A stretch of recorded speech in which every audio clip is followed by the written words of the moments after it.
6 waktu Indonesia Barat. Radio Republik Indonesia Palembang dengan Warta Berita. BP3MI telah menerima laporan korban tindak pidana perdagangan orang di Kamboja. Penyelenggaraan Festival Sriwijaya ke-32 dikunjungi ribuan warga.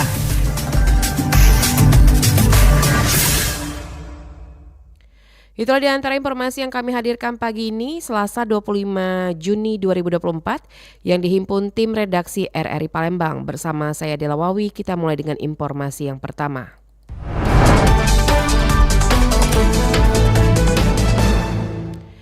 Dampak buruk penyalahgunaan narkoba dinilai bisa mengganggu ketertiban dan keamanan, kriminalitas bertambah dan merusak generasi muda. Dampak buruk penyalahgunaan narkoba dinilai bisa mengganggu ketertiban dan keamanan, kriminalitas bertambah dan merusak generasi muda. Perawat Palembang Eva Christine menjelaskan, penyalahgunaan narkoba memberikan dampak buruk bagi pengguna dan masyarakat sekitar. Untuk itu menjadi alasan kuat mengapa pemerintah melarang narkoba digunakan secara bebas. Menurutnya bahan zat adiktif lainnya, zat yang termasuk narkoba biasanya mempunyai ciri munculnya ketergantungan pada penggunanya. Efek ketergantungan bisa muncul jika narkoba digunakan tidak dalam pengawasan dokter dan dilakukan terus-menerus. Kemudian menjadi kadang-kadang orang yang mudah marah, emosi yang tinggi, kemudian kadang-kadang menjadi orang yang pemalas dan kadang-kadang memiliki karakter yang masa bodoh atau acuh dengan lingkungan di sekitarnya. Kemudian dia juga kadang-kadang kerugian lain ya, selain material, dia juga kalau dalam kondisi yang kecanduan berat, yang kondisinya sakau atau untuk yang pengguna narkotika, kadang-kadang itu sudah di tahap yang mengalami penurunan daya tahan tubuh atau kondisi autoimun. Dengan kondisi seperti ini, dia mulai terinfeksi dengan infeksi yang berat, bisa menyebabkan kematian ya. Ia juga menambahkan narkoba bisa menyebabkan gangguan kesehatan fisik dan psikis pada penggunanya. Misalnya adalah rusaknya organ vital dan berhalusinasi. Dari Jalan Radio, Heru Rizky RRI Palembang terus mengudara untuk Indonesia. Sementara itu, Juju Onjol, Duta Anti Narkoba BNN Sumatera Selatan mengungkapkan, masalah narkoba bukan hanya masalah pemerintah, tapi masalah narkoba merupakan masalah kita bersama. Tantangan saat ini kebanyakan masyarakat khususnya pemuda kurang sekali edukasi tentang bahaya narkoba dan menganggap bahwa narkoba merupakan teman dan tempat pelarian ketika mendapatkan masalah dalam kehidupan, seperti orang tua yang bercerai, kegagalan dalam rumah tangga, dan lainnya. Abang tahu sendiri kan zaman sekarang Gen Z itu rentan banget sama yang namanya mental health. Nah, kadang pelarian mereka itu akhirnya ke narkotika, kayak orang tuanya broken atau apa-apa. Nah, pelariannya agar happy-happynya ke narkotika, dan memang inilah yang jadi PR tuh. Bahwasanya lingkungan kadang emang gimana nyebutnya deh, kayak nongkrong aja deh. Nongkrong sekarang jadi budaya banget, tiap hari nongkrong kafe, padahal kita nggak tahu bahasan apa kan kalau kelamaan. Tahu di lingkungan tuh pasti ada. Nah, cuman setidaknya kalau sudah mulai diedukasi secara rutin, harapannya udah mulai ya banyak orang tersadarkan, dan ya alhamdulillah insya Allah lah kita yang namanya tadi darurat narkotika berangsur-angsur kita jadi bersih dari narkotika. Itu aja sih. Ditambahkan Juju, untuk memberantas narkoba harus dimulai dari keluarga terlebih dahulu, dan terkadang lingkungan juga menjadi salah satu faktor dalam penyebaran narkoba, serta bekali diri dengan pengetahuan dan ilmu agama agar terhindar dari dampak buruk narkoba. Pendengar, berikut kita dengarkan ragam komentar masyarakat. Yang pertama itu pengawasan dari orang tua ya, keluarga, itu yang paling penting. Yang kedua dari pemerintah setempat dan daerah dan pusat. Yang ketiga itu aturannya sekarang agak lemah ya, jadi tidak membuat efek jerah karena aturannya itu kurang nendang bisa dibilang, dan membuat mereka ya semakin berani. Ya, karena terkendala dengan hak asasi manusia, jadi peraturan dulu yang hukuman mati sekarang ditiadakan ya, jadi itu membuat membuat lemah aturan yang membuat para narkoba itu, pengedar narkoba, bandar-bandar narkoba itu menjadi berani. Baik, untuk pertanyaan pertama itu menurut saya kita kan tahu kalau misalkan sekarang banyak banget modus oleh pengedar untuk menjual narkoba itu sendiri, dan biasanya akan menyasar ke anak-anak. Padahal kita tahu bahwasanya anak-anak itu adalah tonggak negara gitu kan, ibarat kata tuh ya mereka yang bakal meneruskan tonggak kepemimpinan yang ada. Dan menurut saya cara mencegah itu yang paling awal adalah dari penyuluhan ya, penyuluhan kepada sekolah-sekolah, penyuluhan kepada para pedagang UMKM, penyuluhan kepada mereka yang mungkin bisa menjadi sarana dari sang pengedar untuk mengedukasi bahwasanya jangan mudah untuk mendistribusikan produk-produk yang tidak jelas kayak gitu, karena banyak banget modus-modus yang menggunakan penjualan produk yang disuntikan dengan zat terlarang, salah satunya juga narkoba. Terima kasih untuk kesediaannya. Masih maraknya transaksi narkoba dan banyaknya pengguna narkoba di Indonesia. Bagaimana sih cara memperkuat pencegahan narkoba menurut Anda? Yes, untuk memberantas narkoba di masyarakat sendiri, saya sebagai mahasiswa ini bisa memberikan saran, kita bisa mengadakan kampanye edukatif untuk meningkatkan kesadaran tentang bahaya narkoba. Juga dapat bekerja sama dengan organisasi besar-besar dan pihak berwenang untuk meningkatkan pengawasan dan penegakan hukum, serta mendukung program rehabilitasi bagi pengguna dan mendorong keterlibatan komunitas dalam kegiatan positif yang menjauhkan dari narkoba. Lalu bagaimana harapan Anda bagi pihak kepolisian untuk memberantas narkoba? Harapan aku semoga pihak kepolisian dapat meningkatkan patroli dan operasi anti narkoba, memperkuat kerjasama dengan masyarakat, serta memastikan hukuman tegas bagi para pelaku kejahatan narkoba untuk menciptakan lingkungan yang lebih aman. Dan yang pastinya kita harusnya tidak memberantas pengguna saja, tapi juga para pengedar, karena tanpa para pengedar, pengguna tidak akan dapat akses membeli narkoba tersebut. Oke, baik, terima kasih. Dengar berikut wawancara reporter RRI Rian Apridani bersama Kepala BNN Sumsel Brigjen Pol Tri Julianto Jahdi Utomo.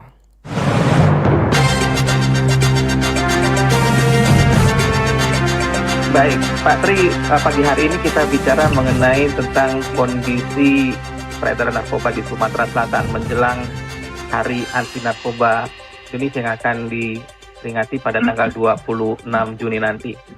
Dari catatan BNN, seperti apa kondisi peredaran narkoba di Sumatera Selatan, Pak? Kalau data terakhir kita melihat tahun 2019, angka prevalensi narkoba di Sumsel ini cukup mengkhawatirkan di peringkat kedua nasional setelah Sumatera Utara.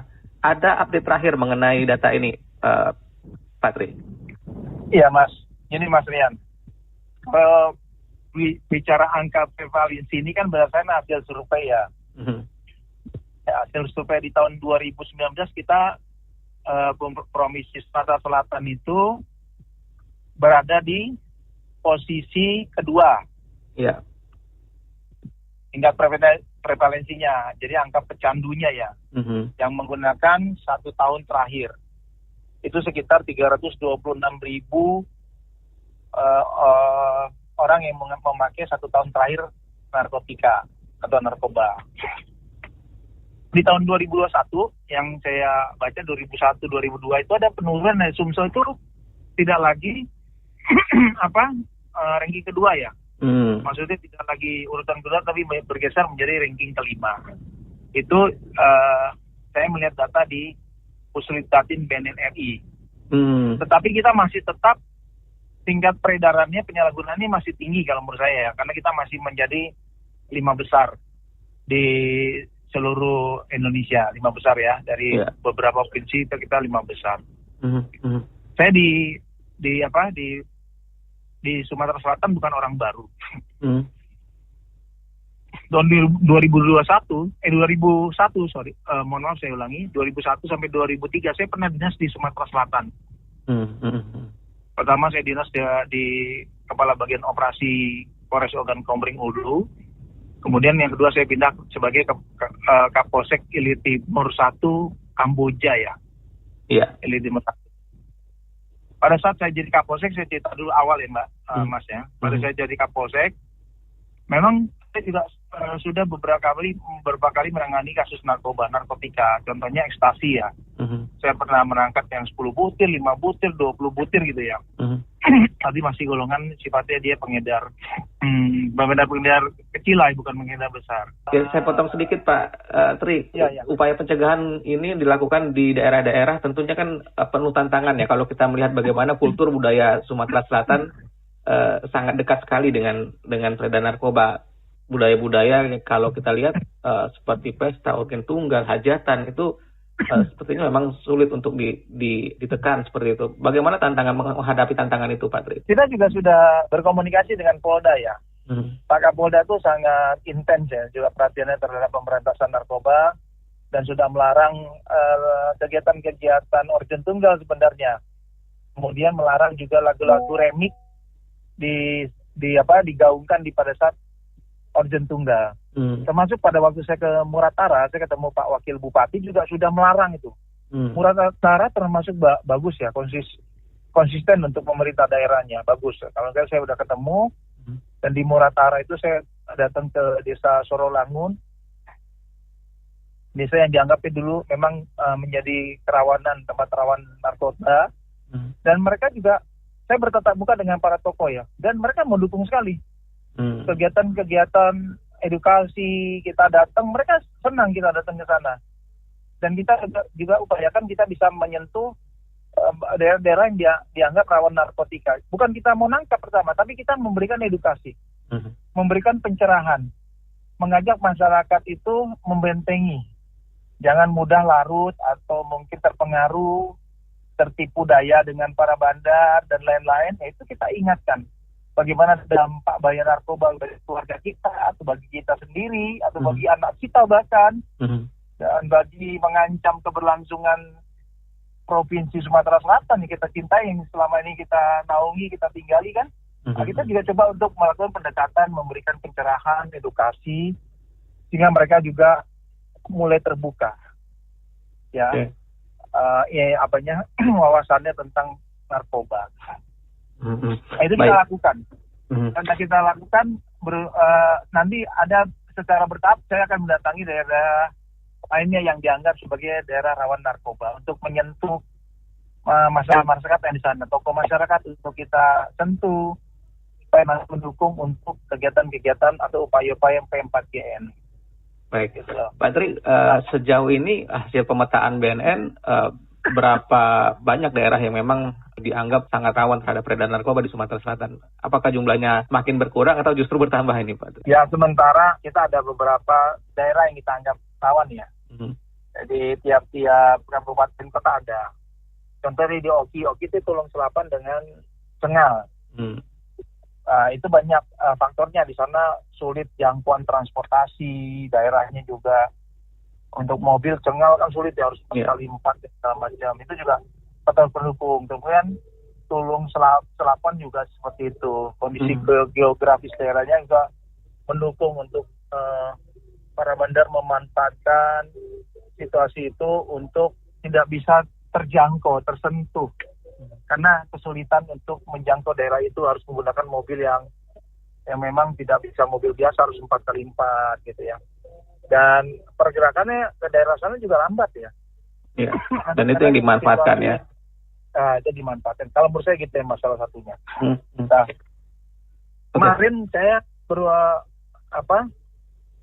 melakukan kegiatan razia, deteksi dini ya. Saya dengan Polda dan Polresta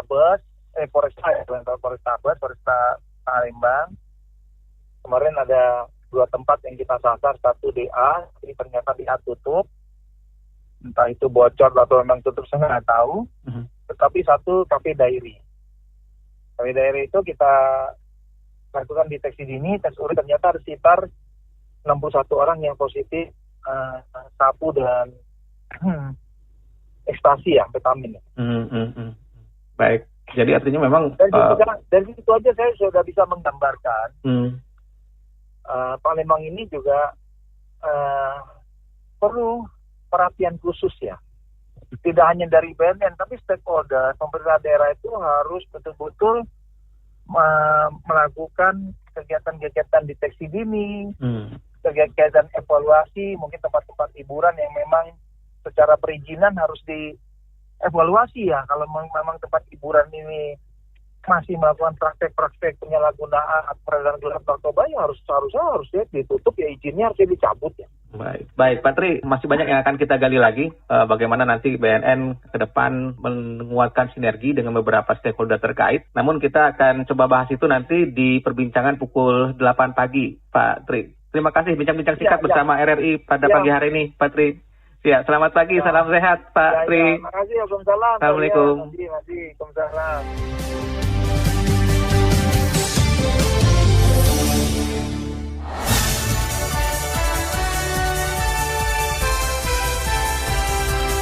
Warta Berita Radio Republik Indonesia Palembang.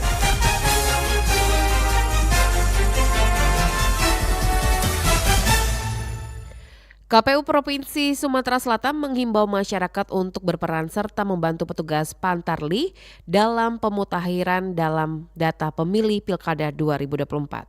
Komisi Pemilihan Umum KPU Sumsel mengerahkan petugas pemutahiran data pemilih Pantarli untuk memulai tugas dalam pemilihan kepala daerah Pilkada Sumsel 2024.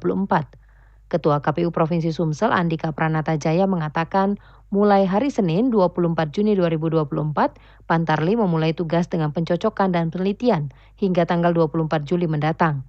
Selama 30 hari tersebut, petugas Pantarli akan mendatangi rumah ke rumah, mencocokkan data pemilih dengan data kependudukan sesuai dengan kartu tanda penduduk atau KTP. Mulai tanggal 24 Juni sampai dengan 24 Juli 2024 akan datang petugas kami, petugas pemutahiran data pemilih ke rumah warga Sumatera Selatan. Siapkan KTP, siapkan KK, tolong disambut Pantarli kami. Pantarli kami akan menggunakan identitas yang jelas, rompi, dan topi sebagai penanda. Mereka nanti akan mendata pemilih untuk pemilihan gubernur dan wakil gubernur. Pastikan terdata dengan baik. Buat pemilih pemula juga akan kami data, semua pastikan terdaftar sebagai pemilih. Andika menambahkan pencocokan dan penelitian data pemilih atau coklit akan menggunakan aplikasi e-coklit sehingga diperlukan petugas yang memahami penggunaan ponsel. Sebanyak 24.066 Pantarli yang bertugas melakukan coklit dari rumah ke rumah di 3.249 desa, 241 kecamatan pada 17 kabupaten kota. Petugas ini mulai bekerja dari 24 Juni hingga 24 Juli 2024. Data pemilih yang akan dicoklit untuk Pilkada 2024 mencapai 6.320.524 orang yang mengalami peningkatan sebesar 19.666 pemilih dibandingkan DP4 2023. Sementara itu ratusan petugas Pantarli Kecamatan Kalidoni siap melakukan coklit ke rumah-rumah warga. Tahapan pencocokan dan penelitian atau coklit kepada data pemilih di Kota Palembang mulai dilakukan terhitung Senin kemarin. Di Kecamatan Kalidoni, sebanyak 331 petugas pemutakhiran data pemilih atau Pantarli yang disiapkan untuk bergerilya ke rumah-rumah warga. Ketua PPK Kalidoni Muhammad Agus Rianto mengatakan, sesuai jadwal yang ditetapkan oleh KPU, masa kerja Pantarli berlangsung 1 bulan sampai dengan 25 Juli 2024 mendatang. Agus berharap kepada warga untuk dapat menerima kehadiran petugas Pantarli dengan menyiapkan dokumen yang diperlukan seperti KTP dan kartu keluarga. Untuk warga khususnya Kalidoni, jangan lupa nanti tanggal 24 Juni sampai 24 Juli ada teman ataupun rekan-rekan kita dari Pantarli yang mau datang ke rumah. Jadi harapannya mohon untuk disambut dan juga mohon untuk diberikan data yang valid. Agus menambahkan para petugas Pantarli itu ditugaskan untuk memastikan setiap warga negara yang memenuhi syarat dapat berpartisipasi dalam pemilihan kepala daerah Pilkada serentak 27 November 2024 mendatang. Di Kecamatan Kalidoni, sebanyak 92.008 mata pilih yang tersebar di 5 kelurahan akan dilakukan coklit oleh petugas. Sebelum turun ke lapangan, kata Agus, mereka secara resmi telah dilantik terlebih dahulu, kemudian diberikan materi terkait pemahaman tentang tugas dan fungsi mereka saat menjalankan tugas. Selain secara manual, proses coklit juga akan dilakukan menggunakan aplikasi. Rocky Pratama melaporkan. Dinas Perhubungan Kabupaten Banyuasin terus sosialisasi Maksud kami, BPJS Kesehatan Kota Palembang memastikan belum ada perubahan sistem layanan atau penghapusan kelas. Masyarakat masih dapat mendapatkan prosedur layanan kesehatan seperti biasa. Hingga saat ini, Badan Penyelenggara Jaminan Sosial Kesehatan Kota Palembang memastikan belum ada perubahan sistem layanan atau penghapusan kelas. Meski ada isu jika pemerintah akan menghapuskan sistem kelas 1, 2, dan 3 dalam pelayanan BPJS Kesehatan, namun perubahan sistem layanan ataupun penghapusan kelas ini masih belum berlaku.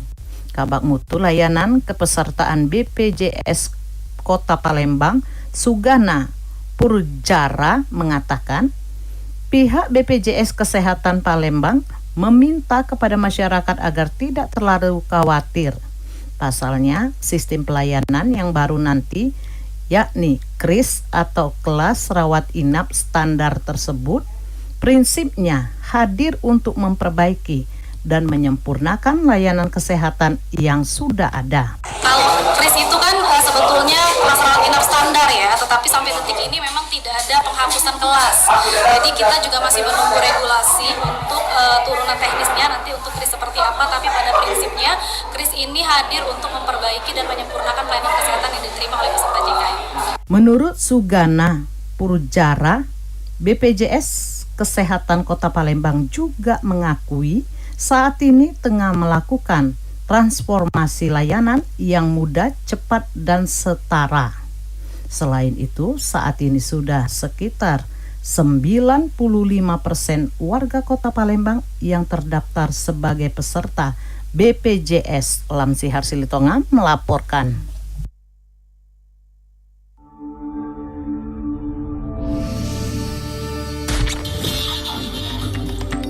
Berita Daerah Radio Republik Indonesia Palembang.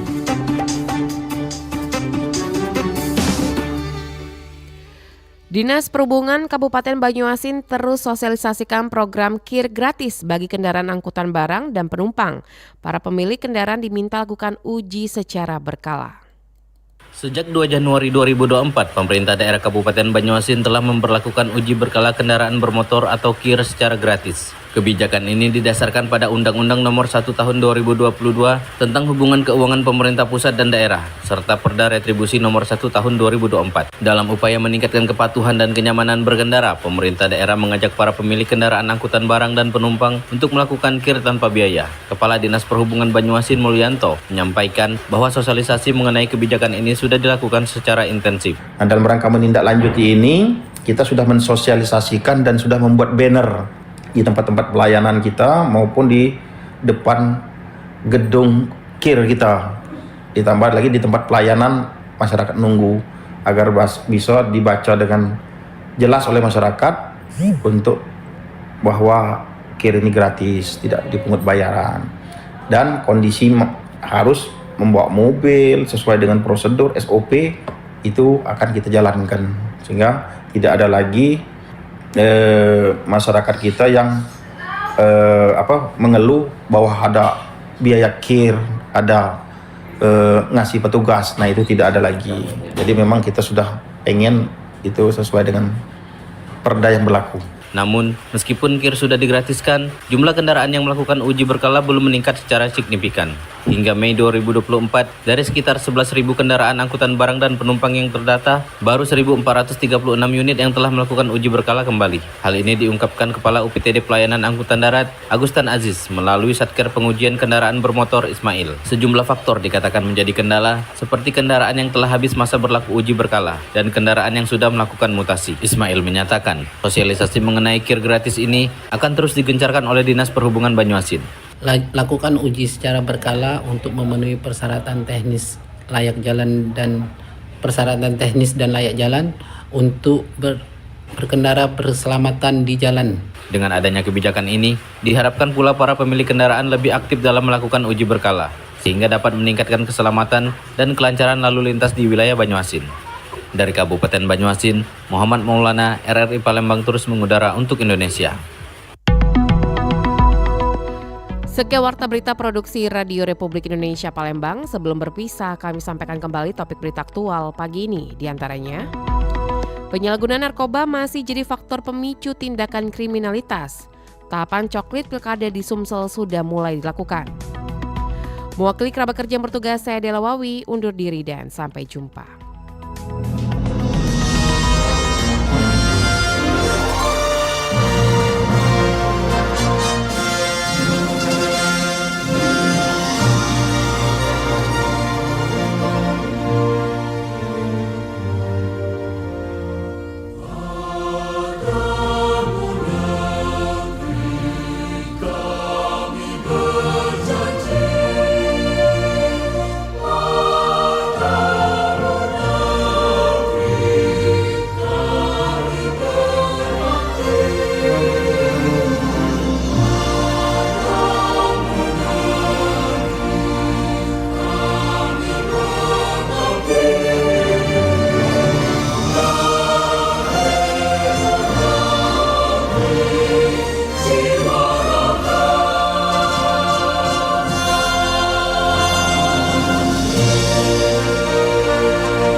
Cuaca sepanjang hari ini.